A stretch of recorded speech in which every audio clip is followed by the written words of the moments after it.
पिछली वीडियो में हम सारी डेफिनेशंस कर चुके हैं। तो आज की वीडियो में हम सारे एग्जांपल लेंगे इस पहली एक्सरसाइज के। देखो, और जिसको भी डेफिनेशन समझ नहीं आई है वो दोबारा पहले उसी वीडियो को दोबारा देखो, ताकि इसके जो एग्जांपल है, क्वेश्चन है, वो आराम से आपके आसानी से क्लियर हो सके। तो देखो, अब पहला एग्जांपल अपना, let A be the set of all student of a boys school. एक बॉयज स्कूल के सभी स्टूडेंटों का एक सेट बनाया गया। शो दैट, हमें शो करना है, relation in A given by R, एक रिलेशन में आर दिया है ए बी का, सच दैट, इस प्रकार बनाना है relation A is sister of B is empty relation, ये हमें शो करना है। पहला ये भाग है, तो हम इसी को यहाँ तक सोल्व करते हैं। देखो, अब क्या कहा है, एक बॉयज स्कूल है और रिलेशन बनाया कि ए सिस्टर बी की। जब बॉयज स्कूल है तो उसमें सारे बॉयज होंगे, सिस्टर कौन होती है, गर्ल्स होती है। तो यहाँ पे सिर्फ बॉयज का स्कूल है, तो डायरेक्टली हमें कॉमन सेंस से पता है कि वहाँ पे बॉयज ही एग्जिस्ट कर रहे हैं, बॉयज का ही अस्तित्व, गर्ल्स तो वहाँ पे है ही नहीं, गर्ल्स है ही नहीं, तो रिलेशन सिस्टर का बन ही नहीं सकता। तो वो कौन सा हो गया, इम्पटी रिलेशन। अब इसको लिखेंगे कैसे, A is set of all boys, एक है सेट ऑफ, यहाँ पे लिखेंगे ऑल बॉयज इन स्कूल, ये हमें सेट दे दिया। रिलेशन ए, रिलेशन किस प्रकार का बनाना है, ए बी का, ए से B, such that A is sister of B, but in boys school में नो गर्ल एग्जिस्ट, अब कोई गर्ल्स है ही नहीं, so implies there is no sister of anyone, किसी की भी वहाँ पे बहन है ही नहीं क्योंकि बॉयज स्कूल है। तो so implies there is no such relation exist, तो इस प्रकार का कोई रिलेशन एग्जिस्ट ही नहीं है यार। So this is an empty relation, ये हो गया पहला पार्ट। उसके बाद अगले क्वेश्चन में क्या गया, इसी ने मतलब इसके आगे आर डैश, ये होता है ऊपर का निशान लगा दिया, मतलब आर डैश, ए से बी का रिलेशन बनाना है, सच दैट डिफरेंस बिटवीन, उनके बीच का डिफरेंस हाइट का, ऑफ ए एंड बी का, इज लेस देन 3 मीटर, कि उनके बीच लेस देन 3 मीटर का अंतर हो उनके बीच हाइट का। एक सेकेंड, तो यहाँ पे हमें दिया है कि दोनों के बीच हाइट का अंतर 3 मीटर से कम हो। 3 मीटर कितना होता है, देखो 1 मीटर में कितना होता है, कितना फुट होता है, लगभग 3 फुट के आसपास। ठीक है, अगर आप बिल्कुल डाटा ले तो 2.54 सेंटीमीटर में होता है 1 इंच, ये होता है हमारा डायरेक्ट पॉइंट एक्यूरेट। 1 इंच में होता है 2.54 सेंटीमीटर। 12 इंच मतलब 1 फुट में, इसको 12 से गुना कर देंगे, ये आता है लगभग 30 से समथिंग 30 सेंटीमीटर 12 इंच में, सॉरी हाँ ठीक था ये। तो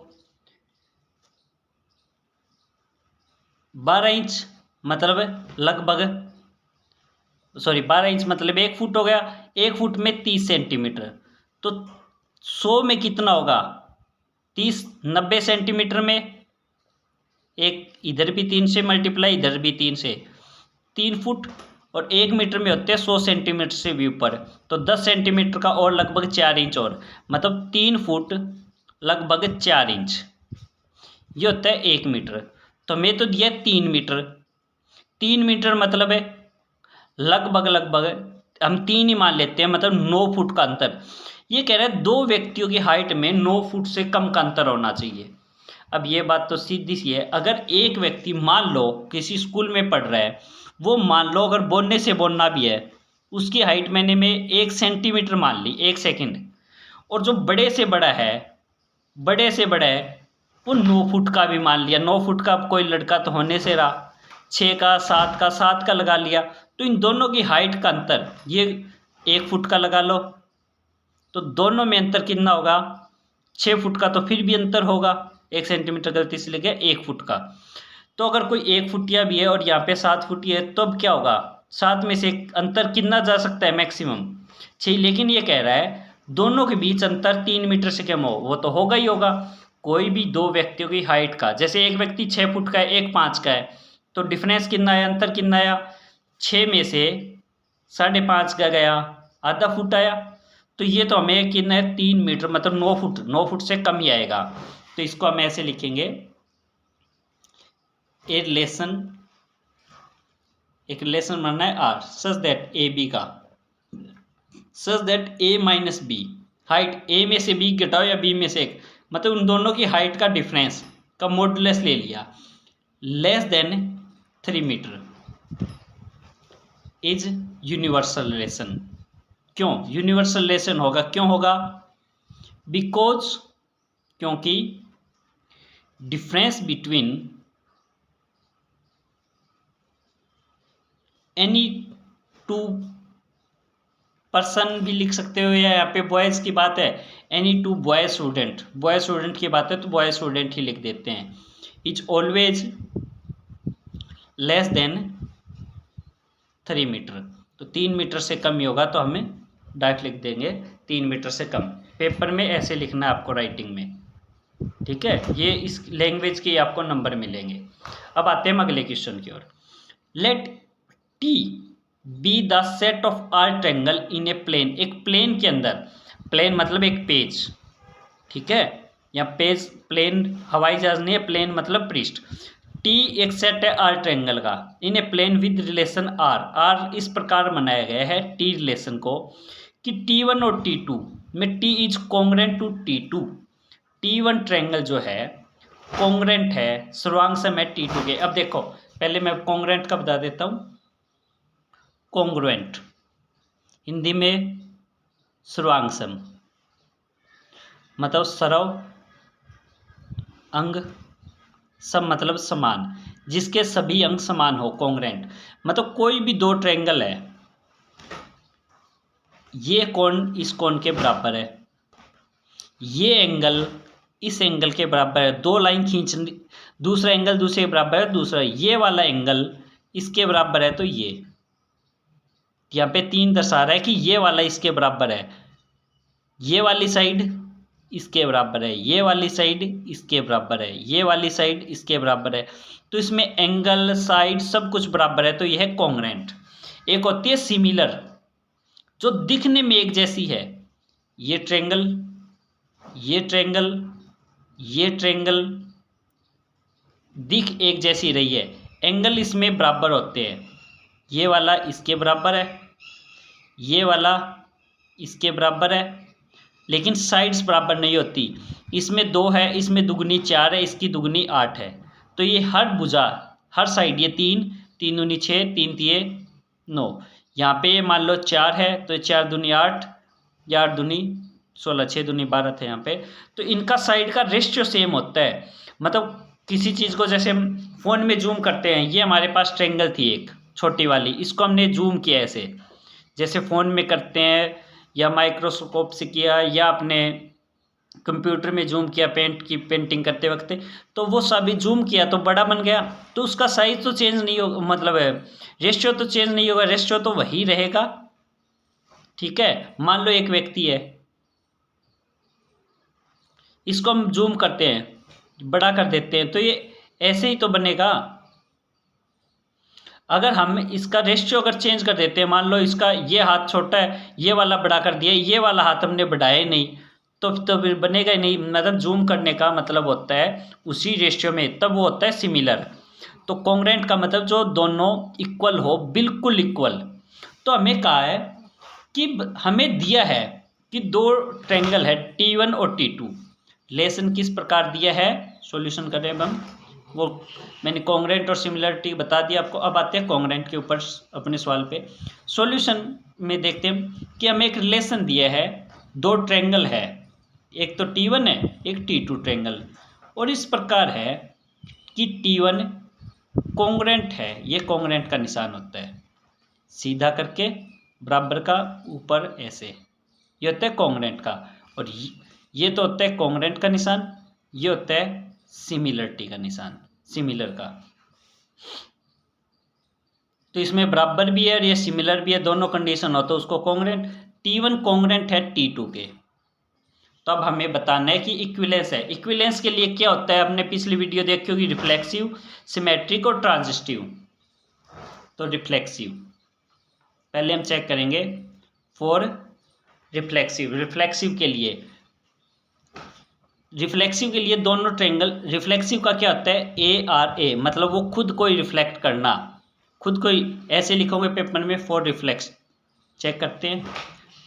तो यहाँ पे T1 की जगह T2 की जगह हम T1 ही ट्रायंगल मान लेंगे खुद से ही। If ARA exist then it is reflexive.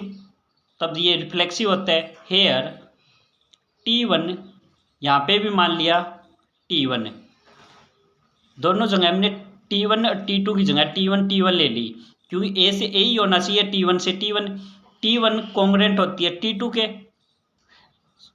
Sorry T1 के कोई ट्रायंगल खुद के, तो कॉन्ग्रेंट होगी T1 any triangle is congruent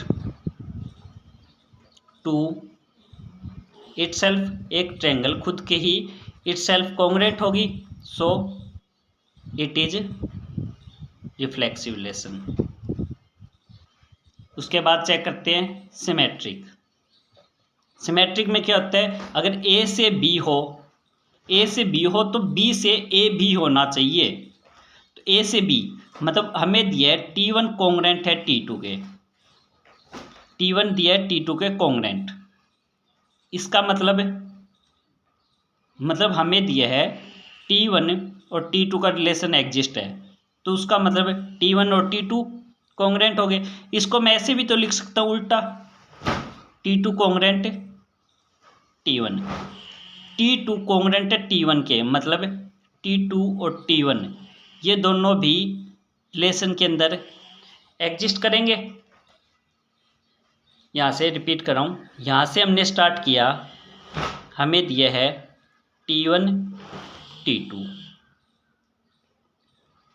किसमें, रिलेशन में बिलोंग कर रहे हैं।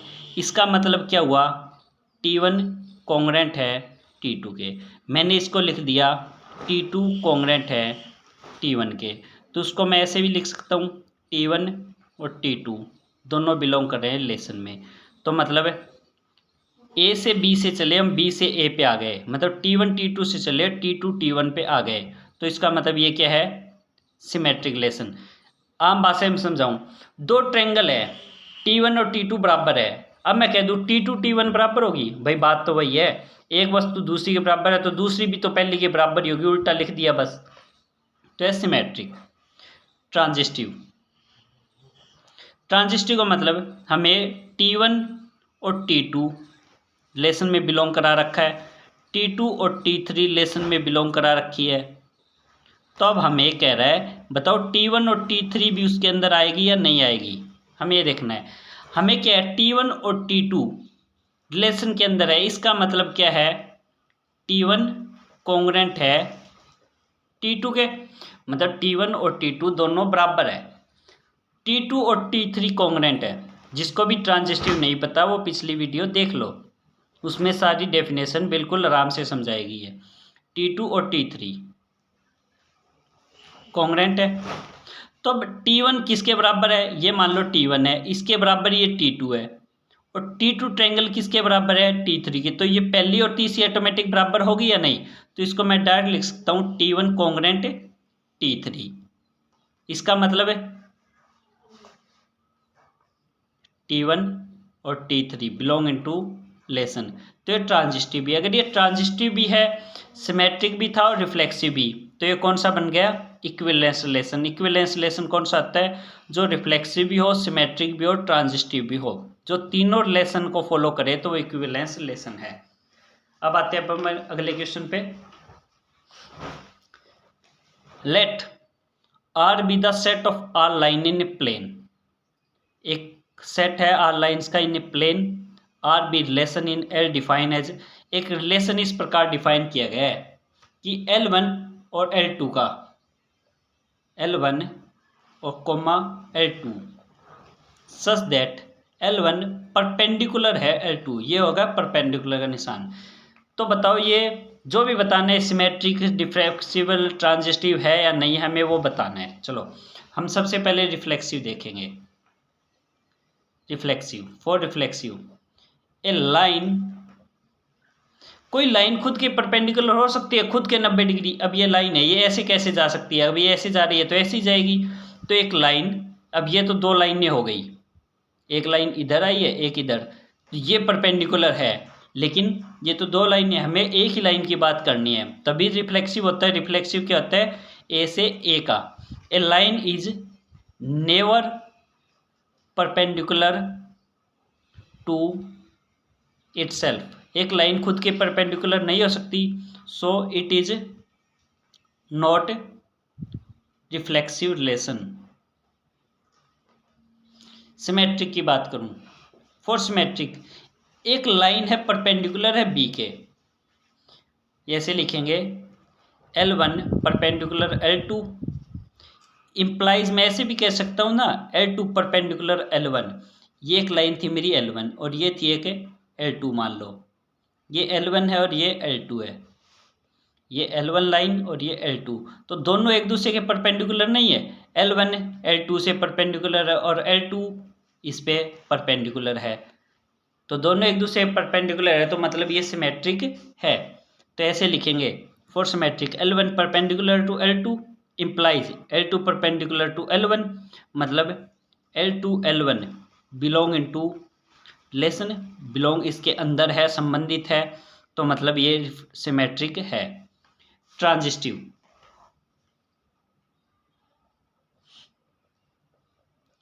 फॉर ट्रांजिस्टिव ये कोई दो लाइनें हैं, ये मान ली मैंने L1, ये L2 मान ली, ये L3। L1 परपेंडिकुलर है L2, सही है, गिवन है। L2 परपेंडिकुलर है L3, L2 परपेंडिकुलर L3। क्या L1 L3 भी एक दूसरे को 90 डिग्री पे काट रहे हैं? नहीं भाई, एक इधर जा रही है, एक इधर पैरेलल जा रही है, तो मतलब L1 does not perpendicular to L3। ऐसे लिखना आपको जरूरी नहीं है, ऐसे लिख सकते हो L1 does not perpendicular to L3, so it is not transitive. हमें क्या पूछा है? हमें क्या शो दैट ट्रांजिस्टिव है, ये ट्रांजिस्टिव है। इसने कहा है neither reflexive no transitive, reflexive नहीं था, नोट ट्रांजिस्टिव नहीं है, ऑटोमेटिक प्रूव हो गया। जो इसने पूछा था वो और कुछ हो ही नहीं सकता। अगला question, show that the relation R, कोई एक रिलेशन है R in the set 1 2 3 given by, ये में दे रखा है रिफ्लेक्सिव है लेकिन नाइदर सिमेट्रिक नॉट ट्रांजिस्टिव। देखो हमें एक रिफ्लेक्सिव प्रूव करना है। रिफ्लेक्सिव का मतलब इसमें जो भी इसके अंदर एलिमेंट का जिक्र हो, 1 का जिक्र है तो 1 1, 2 का जिक्र है तो 2 2, 3 का जिक्र है तो 3 3, तीनों इसके अंदर एग्जिस्ट होने चाहिए, जो कि है। For reflexive here 1 1 2 2 and 3 3 all are belong to relation, so it is reflexive। Bracket में यहाँ पे आपके पेपर में नंबर ना कटेंगे, ना कटे इसलिए आप लिख दोगे, क्योंकि A R A if exist then it is reflexive, तभी वो कहता है रिफ्लेक्सिव रिलेशन। तो मैंने यहाँ पे लिख भी दिया और यहाँ पे आंसर भी कर दिया। तो इस तरह से पेपर में आते हैं पूरे के पूरे मार्क्स, फिर पेपर में एग्जामिनर आपके नंबर नहीं काटेगा। उसके बाद सिमेट्रिक हमें दिखाने, अब हम दिखाते हैं सिमेट्रिक, चेक कर रहे हैं कि सिमेट्रिक है नहीं। सिमेट्रिक का मैंने क्या बताया था कि इफ़ ए से लेसन बी देन बी ए एग्जिस्ट करे देन इट इज सिमेट्रिक, तब तो सिमेट्रिक होता है नहीं। इसमें 1 2 है तो 1 2 का उल्टा 2 1 हमें कहीं पे दिखाई दे रहा है? 2 1 हमें दिखाई दे रहा है? नहीं।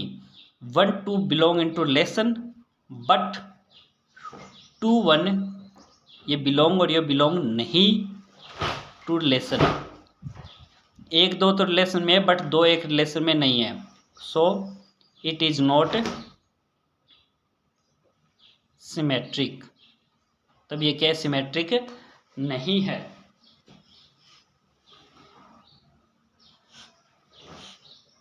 अब एक चीज और, जब भी हमें ये प्रूव करना हो ना कि ये बात झूठी है, तब हमें एक एग्जांपल दे देना है। जब भी बात हमेशा की हो या झूठ सिद्ध करनी हो तो एक एग्जांपल दे दो। जैसे मान लो एक व्यक्ति कहता है मैं हमेशा लाइफ में सत्य बोलता हूँ, ट्रू बोलता हूँ। आप में से एक बंदा उठा और बोला नहीं भाई उस दिन झूठ बोल रहा था। बोला उस दिन की बात नहीं कर, एक तो झूठ हो गया ना, तो हमेशा वर्ड तो हट गया। तो जैसे ही हमने एक एग्जांपल दे दिया तो इसकी सिमेट्रिक की कंडीशन खत्म। हमें उस टाइम में एक ही वो देना होता है एग्जांपल। और जिसको ये निशान नहीं पता कि ये किसका निशान है, बिलोंग नहीं, सेट का कौन सा निशान है, इसके लिए मैंने अलग से वीडियो बना रखी है। तो आप इस वीडियो के बाद वो देख लो ताकि आपको पता चल जाए कि कौन से निशान का क्या मतलब होता है मैथ में। फॉर ट्रांजिस्टिव उसमें 50 से 100 के लगभग निशानों को बताया गया है उस वीडियो में कि किस निशान का क्या मतलब है। फॉर ट्रांजिस्टिव अभी हम आते हैं सवाल पे वापस। फॉर ट्रांजिस्टिव क्या होता है? ए से बी होना चाहिए और बी से सी, तो अप्लाइज होना चाहिए ए से सी का रिलेशन। ए से बी है, बी से सी है, तो ए से सी का रिलेशन एग्जिस्ट होना चाहिए। तो हम आते एग्जाम्पल में 1 2, ऐसा कोई जो 2 से शुरू हो रहा हो, 2 3, तो फाइनल 1 3। क्या इसके अंदर 1 3 था? नहीं। 1 से दोनों ऊपर भी देखो, 1 से 2 है, 1 से 2 है, 2 से 3 का रिलेशन है, 2 से 3 का है, तो फाइनल 1 से 3 होना चाहिए बट नहीं है। इसको ऐसे लिखेंगे here 1 2 belong in to relation and 2 3 belong in to relation but 1 3 does not belong to relation, so it is not transitive. तो ट्रांजिस्टिव रिलेशन नहीं है। अगले क्वेश्चन की ओर आते हैं। Show that the relation R example number 5 in set Z of integer given by integer को A को बी से कि 2 डिवाइड्स कर रहा है ए माइनस बी को इक्विवेलेंस रिलेशन है। हमें ये शो करना है कि ए में से बी घटाऊंगा, ए और बी दोनों क्या लेने? इंटीजर। इंटीजर कौन से होते हैं?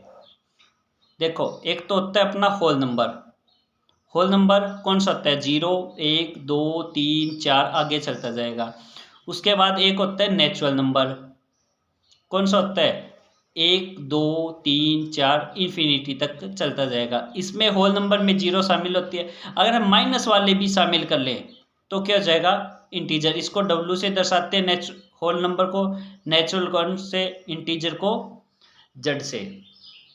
जिसको भी ये निशान नहीं पता है तो मैं कह रहा हूँ बता दिया वैसे तो मैंने +2 के लिए, लेकिन फिर भी कोई ऐसे निशान आ जाते हैं जो आपको नहीं पता तो उसके लिए मेरी दूसरी वीडियो देख ले जिसमें सारे सिंबल दर्शाए हुए बने।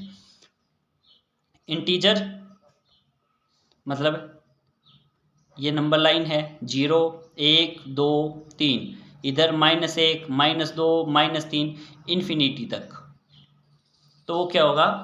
इंटीजर अपना। और उसके बाद होते हैं रियल। रियल के दो पार्ट है, रैशनल और इरेशनल। उसके बाद कॉम्प्लेक्स नंबर, इमेजिनरी नंबर, ये सभी उसमें निशान सारे दिए हुए हैं। ठीक है, अब आते हैं अपने सवाल पे। ए से बी कि 2 डिवाइड्स ए माइनस बी। तो सबसे पहले हम चेक करते हैं टू चेक रिफ्लेक्सिविटी या फॉर रिफ्लेक्सिव की कंडीशन। रिफ्लेक्सिव के लिए चेक करते हैं, ऐसे लिखोगे आप। तो ए से बी का रिलेशन 2 डिवाइड ए माइनस बी। तो ए से ए का चेक करते हैं, रिलेशन कौन सा चेक करें हम, ए से ए। तो ए माइनस ए लिखेंगे, ए माइनस ए क्या आ गया 0। 0 2 से डिवाइड हो रहा है, 2 उसको डिवाइड कर पा रहा है। हाँ, 0 हर नंबर से डिवाइड होता है। 0 इज डिविजिबल बाई 2 i.e. ठीक है,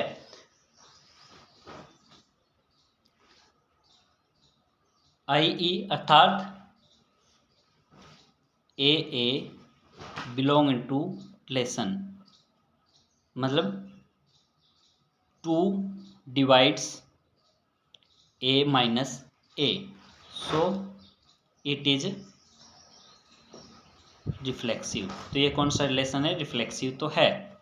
इसके बाद हम चेक करते हैं फॉर सिमेट्रिक। सिमेट्रिक के लिए कि हमें दिया है कि ए बी बिलोंग कर रहा है रिलेशन में, इम्प्लाइज ए बी रिलेशन में बिलोंग कर रहा है, उसका मतलब 2 डिवाइड्स कर रहा है ए माइनस बी को। 2 डिवाइड कर रहा है ए माइनस बी को, तभी तो रिलेशन में है। हमें इसका उल्टा निकालना है कि अगर बी ए बी इसके अंदर आ गया तब तो सिमेट्रिक है, अदरवाइज नहीं है। तो 2 डिवाइड करे ए माइनस बी को, 2 डिवाइड करेगा, मैंने यहाँ पे ले दिया माइनस कॉमन, यहाँ पे माइनस कॉमन ले दिया, तो ये क्या हो गया, बी तो प्लस का हो गया, ए माइनस का, ब्रैकेट खोलूंगा माइनस बी प्लस ए। तो ये हो गया नेगेटिव इंटीजर। लेकिन 4 अगर 2 से भाग हो रहा है, 4 को हम 2 से भाग कर सकते हैं, तो -4 भी तो 2 से भाग हो रहा है, तब उत्तर माइनस का आ जाएगा, इतनी बात है। और माइनस भी तो एक इंटीजर में ही है, माइनस वाले नंबर भी तो इंटीजर ही है। तो मतलब अगर मैं यहाँ पे माइनस कॉमन ले दूँ तो पहले उत्तर जो भी आ रहा था, ये मान लो Z आ रहा था, तो अब माइनस के इंटीजर आ जाएंगे। ये पॉजिटिव इंटीजर था तो अब नेगेटिव इंटीजर आ जाएगा। माइनस नेगेटिव वाले तब भी भाग तो होगा, जैसे 10 को भाग करते हैं 2 से तो उत्तर 5 आ रहा है। अगर मैं माइनस लगा दूं तो अब क्या भाग नहीं होगा, अब भी भाग तो होएगा भाई, भाग तो अब भी होगा।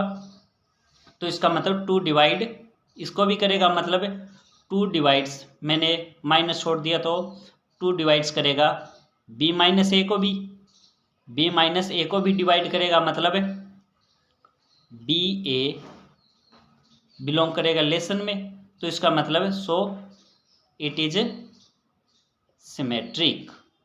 तो ये क्या गया, symmetric. For transitive,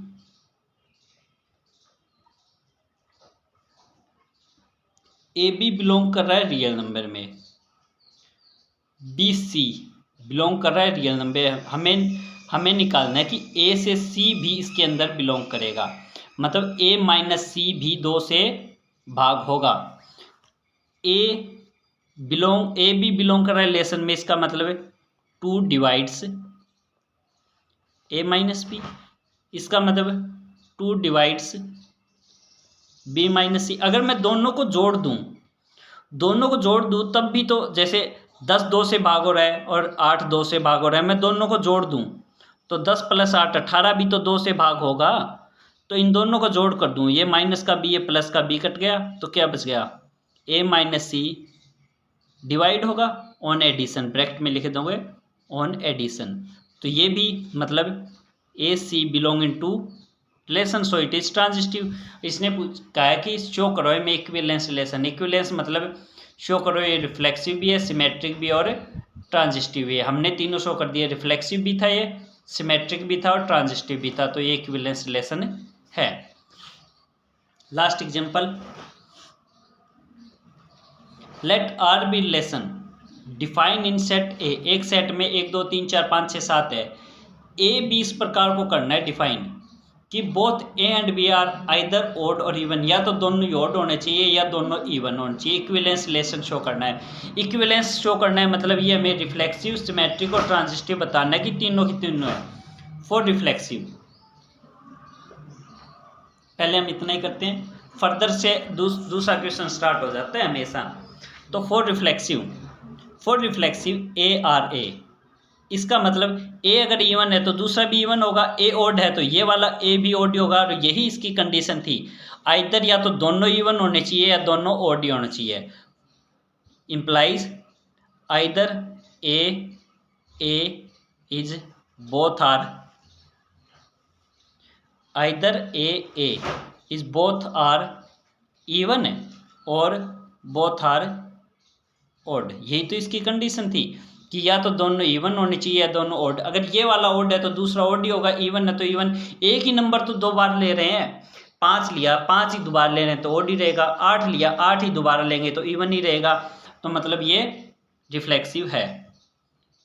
for symmetric A relation to B, इसका मतलब A and B both are either even और ओड, या तो दोनों इवन नंबर है या दोनों ही ओड नंबर है। ए रिलेशन बी का, तो इसको मैं ऐसे लिख सकता हूँ बी एंड ए, उल्टा लिख दिया, बोथ आर आइदर इवन और ओड। पहले इवन थे तो इवन ही रहेंगे, ओड थे तो अब ओड ही रहेंगे। तो इसका मतलब बी ए बिलोंग इनटू रिलेशन, तो ये मतलब सिमेट्रिक भी है। इसका मतलब ये सिमेट्रिक भी है। फॉर ट्रांजिस्टिव इसके हम दोनों केस बना लेंगे, केस 1 और केस 2। हो सकता है दोनों हम इवन ले ले पहले दोनों, तो हो सकता है। अब ट्रांजिस्टिव के लिए हमने 2 केस लिए, केस 1 दोनों इवन हो सकता है, केस 2 दोनों नेगेटिव हो।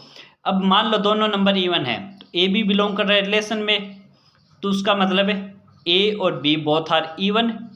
B C belong into relation, इसका मतलब B and C both are even.